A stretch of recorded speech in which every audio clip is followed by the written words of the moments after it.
Bismillahirrahmanirrahim. Assalamualaikum warahmatullahi wabarakatuh. Selamat datang di channel Sahabat Luar Biasa. Channelnya orang-orang luar biasa. Apa kabar teman-teman? Mudah-mudahan sehat selalu dan selalu dalam rahmat dan lindungan Allah Subhanahu wa taala. Amin ya robbal alamin. Bagi teman-teman yang baru menemukan channel ini, agar tidak ketinggalan informasi yang insya Allah menarik dan bermanfaat, jika berkenan silahkan like, komen, dan bagikan video ini, serta subscribe dan nyalakan tombol notifikasinya. Syukron jazakumullah khairan. Alhamdulillahillazi bini'matihi tatimus solihat. Segala puji hanya milik Allah, yang dengan segala nikmatnya segala kebaikan menjadi sempurna.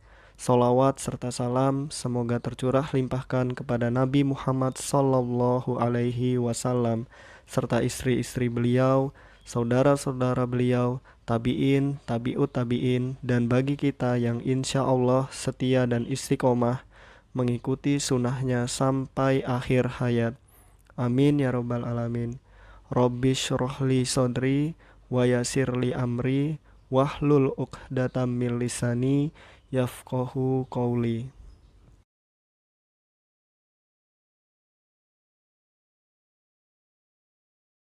Baik teman-teman, kita akan latihan soal kembali. Namun sebelumnya saya ingin mohon maaf apabila banyak suara-suara noise di luar selain suara saya ya teman-teman.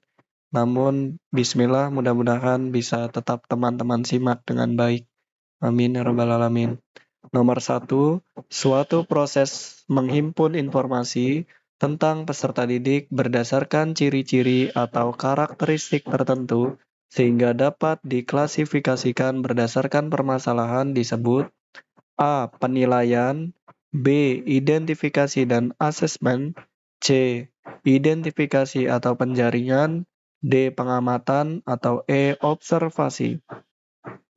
Ini menghimpun informasi, yaitu C ya teman-teman, identifikasi atau penjaringan. Adapun penjelasannya, identifikasi atau penjaringan merupakan suatu proses menghimpun informasi tentang peserta didik berdasarkan ciri-ciri atau karakteristik tertentu, sehingga dapat diklasifikasikan berdasarkan permasalahan yang dihadapi. Nomor 2, siapakah yang paling berhak mengisi form informasi perkembangan peserta didik pada instrumen identifikasi peserta didik tunadaksa? A. Guru, B. Psikolog, C. Guru kelas, D. Orang tua, E. Semua jawaban benar.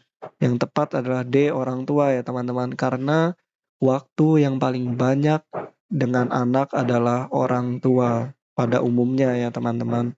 Meskipun ada saja orang tua yang tidak memiliki waktu yang banyak dengan anaknya. Jangan sampai ya teman-teman, karena waktu bersama anak itulah yang paling berharga dan berpahala.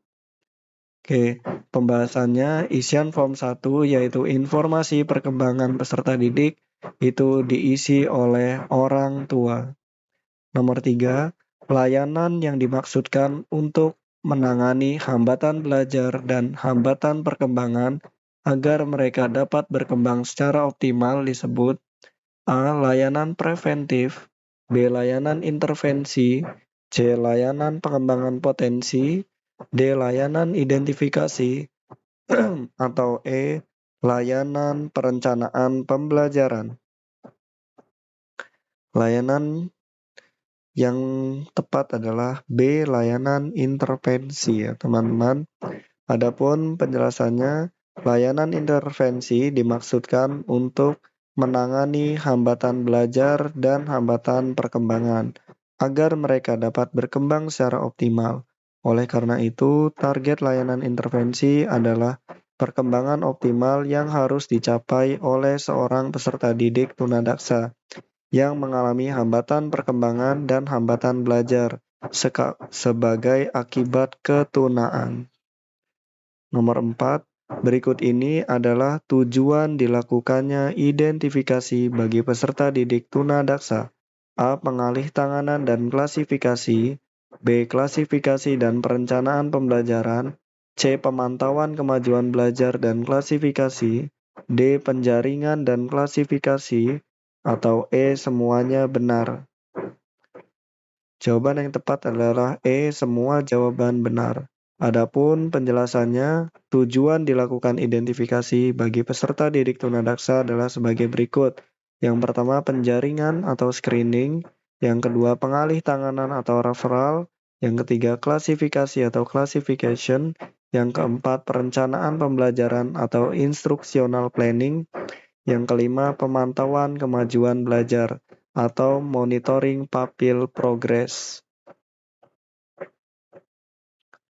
Nomor 5, guru memiliki peranan meningkatkan kompetensi akademik tetapi tidak berkompeten dalam pemeriksaan saraf dan melakukan terapis bagi peserta didik tunadaksa. Untuk mengatasi permasalahan tersebut, guru harus bekerja sama dengan pihak lain agar menunjang kemandirian peserta didik tunadaksa. Contoh di atas merupakan tujuan dilakukan identifikasi peserta didik tunadaksa di bagian A. Screening atau penjaringan, B. Referral atau pengalih tanganan, C. Classification atau klasifikasi, D. Instructional planning atau perencanaan pembelajaran, E. Monitoring pupil progress atau pemantauan kemajuan belajar. Nah, ini guru itu tidak berkompeten untuk memeriksa saraf dan melakukan terapi ya teman-teman. Jadi untuk permasalahan itu guru harus bekerja sama dengan pihak lain. Ini B ya teman-teman, referral atau pengalih tanganan. Adapun pembahasannya, proses referral merupakan proses pengalih tanganan ke tenaga profesi lainnya yang lebih berkompeten di bidangnya. Contoh, guru memiliki peranan untuk meningkatkan kompetensi peserta didik tunadaksa pada aspek akademik tetapi tidak berkompeten untuk melakukan pemeriksaan saraf atau juga melakukan terapi bagi peserta didik tunadaksa. Sehingga, dalam rangka memberikan layanan secara terpadu, guru bekerja sama dengan terapis untuk melatih keterampilan motorik peserta didik tunadaksa. Dan jika tunadaksa merupakan peserta didik cerebral palsy, guru juga perlu berkomunikasi dengan dokter spesialis saraf, sehingga hasil layanan dari masing-masing disiplin ilmu dapat saling menunjang kemandirian dan potensi peserta didik tunadaksa. Nomor 6, layanan untuk membantu peserta didik tunadaksa dalam menemukan dan mengembangkan potensi dan kelebihan yang dimiliki peserta didik tersebut. Peserta didik disebut A. Layanan preventif, B. Layanan intervensi, C. Layanan pengembangan potensi, D. Layanan identifikasi, E. Layanan perencanaan pembelajaran. Ini untuk menemukan mengembangkan potensi, berarti layanan pengembangan potensi ya teman-teman. Jawaban yang tepat adalah C. Layanan pengembangan potensi. Layanan pengembangan potensi dimaksudkan untuk membantu peserta didik tunadaksa dalam menemukan dan mengembangkan potensi dan kelebihan-kelebihan yang dimiliki peserta didik, baik kognitif, afektif, bakat, dan kreativitas, keterampilan maupun kecakapan khusus lain, sehingga dapat menunjang kehidupan di masyarakat. Nomor 7, di bawah ini merupakan strategi identifikasi peserta didik tunadaksa, kecuali A. Pemberian layanan untuk peserta didik, B. Menghimpun data peserta didik, C. Menganalisis data peserta didik, D. Menginformasikan hasil analisis peserta didik, E. Menyelenggarakan pembahasan kasus. Ya, jawaban yang tepat adalah A. Pemberian layanan untuk peserta didik. Jadi, penjelasannya strategi identifikasi menurut Budianto dan kawan-kawan tahun 2010. Yang pertama yaitu menghimpun data peserta didik. Yang kedua yaitu menganalisa data dan mengklasifikasi peserta didik. Lalu yang ketiga menginformasikan hasil analisis peserta didik. Yang keempat menyelenggarakan pembahasan kasus. Dan yang kelima menyusun laporan hasil pembahasan kasus. Nomor 8, siapakah yang paling berhak mengisi form informasi perkembangan peserta didik? Nah, ini sudah di sebelumnya ya teman-teman. Dan pada instrumen identifikasi peserta didik tunadaksa. A. Guru, B. Psikolog, C. Guru kelas, D. Orang tua, E. Murid. Jawaban yang tepat adalah D. Orang tua.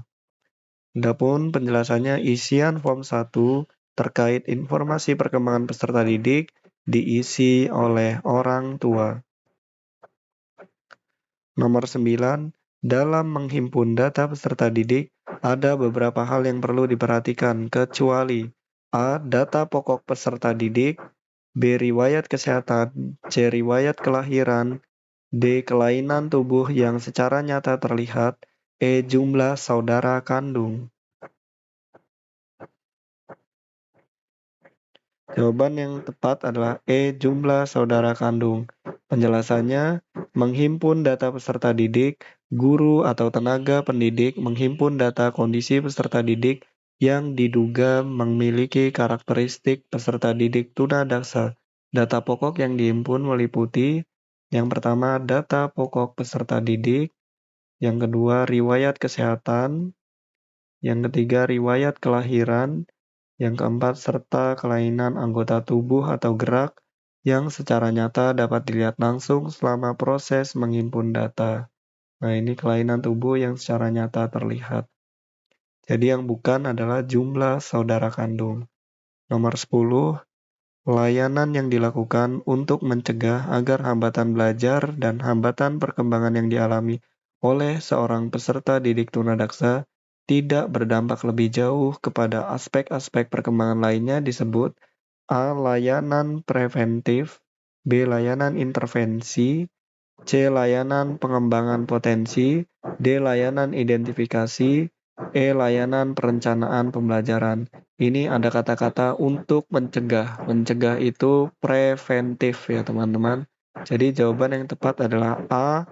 Layanan preventif. Adapun penjelasannya, layanan preventif merupakan layanan yang dilakukan untuk mencegah agar hambatan belajar dan hambatan perkembangan yang dialami seorang peserta didik tunadaksa tidak berdampak lebih jauh kepada aspek-aspek perkembangan lainnya.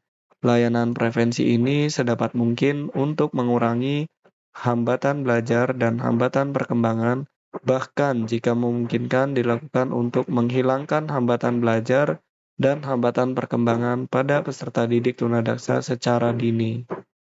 Baik teman-teman, mungkin itu saja yang dapat saya bagikan. Apabila ada kebenaran, pastikan itu datangnya dari Allah Subhanahu wa Ta'ala, dan apabila ada kesalahan, pastikan itu datangnya dari saya.